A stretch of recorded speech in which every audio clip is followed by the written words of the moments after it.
High, welcome back to my another new mini blog. তো আজকে সকাল সকাল উঠে দেখি বাইরে প্রচণ্ড রোদ উঠেছে। আর কয়েকদিন থেকে কিন্তু আমাদের এখানে ওয়েদার এরকমই চলছে, বাইরে প্রচণ্ড গরম, কোথাও বেরোতে ইচ্ছে করছে না। কিন্তু আজকে যেহেতু স্কুল রয়েছে, বেরোতে তো হবেই। আর তাড়াহুড়োতে বেরোতে গিয়ে আমি এখানে জুতো চেঞ্জ করতেই ভুলে গেছি। তো আবার বাড়িতে গিয়ে জুতো চেঞ্জ করে এসে টোটোতে উঠে পড়েছি। স্কুলে পৌঁছে আমার ক্লাসও স্টার্ট হয়ে গেছে। তবে যেহেতু আমাদের এখানে কয়েকদিন থেকে প্রচণ্ড গরম পড়েছে, তো বাচ্চাদের কথা মাথায় রেখে আমাদের স্কুলে টিফিন টাইম পর্যন্ত ক্লাস হবে, দেন টিফিনের সময় থেকে ছুটি। কিন্তু তোমরা তো জানোই যে আমি সপ্তাহে একদিনই স্কুলে যাই। তো একদিন যেহেতু যাই, সেদিনই আমাকে সব ক্লাসগুলো করাতে হয়। আর এখন যেহেতু তাড়াতাড়ি স্কুল ছুটি হয়ে যাবে, তাই ছুটির আগে যে টাইমটা পেয়েছিলাম সেই টাইমে সবগুলো ক্লাস করিয়ে দিয়েছি।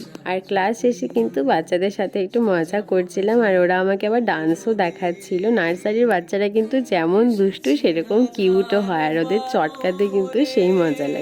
আর এই করতে করতে তো স্কুল ছুটিও হয়ে গেছে। আজকে যেহেতু তাড়াতাড়ি ছুটি হয়ে যাবে, টাইমটা যেন আরও তাড়াতাড়ি চলে গেল। বাচ্চারা সবাই চলে গেছে, এবার আমরাও চলে যাব, বেরিয়ে পড়েছি।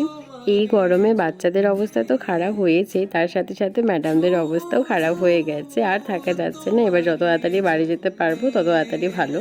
তাই বাচ্চারা যাওয়ার সাথে সাথে আমরাও তাড়াহুড়ো করে বেরিয়ে সোজা বাড়ি চলে এসেছি। আর আমি তো বাড়ি এসে আরও একবার স্নান করে নিয়েছি, এবারে একদম ফ্রেশ লাগছে। আমি স্নান করে এসে জাস্ট বসেছি, আমি ঘরে ছিলাম আর বাইরের থেকে শুনতে পাচ্ছি যে ময়না পাখি এসেছে। তারপর গিয়ে দেখি আমাদের পাশের বাড়ির দিদন একটা পাখির বাচ্চা পেয়েছে, বলছে যে এটা নাকি ময়না পাখি। কিন্তু এটা ময়না পাখি ছিল না, সত্যি এটা কি পাখি আমরা কেউই বুঝতে পারিনি। তো পাখিটা যেহেতু এখনও ঠিকভাবে উঠতে পারেনি, তাই আমরা সাইড করে রেখে দিয়েছিলাম। আর তারপরে দুপুরে খাওয়া দাওয়ার পর আমি দিয়েছিলাম একটা লম্বা ঘুম থেকে উঠে দেখি কে এসেছে আমাদের বাড়িতে। এটা আজকে বিকেলে আমাদের বাড়িতে এসেছে আমার পিসির ছেলে, মানে দাদা বৌদি আর তাদের ছোট্ট মেয়ে হওয়ার পর দাদাই ফার্স্ট টাইম আমাদের বাড়িতে আসলো। আর এই পুচকুকে তো আমরা সবসময় ভিডিও কলে দেখতাম, আজকে সামনের থেকে দেখছি, খুবই কিউট হয়েছে দেখতে। চলো তাহলে আজকের ব্লগটা এখানেই শেষ করছি, বাই।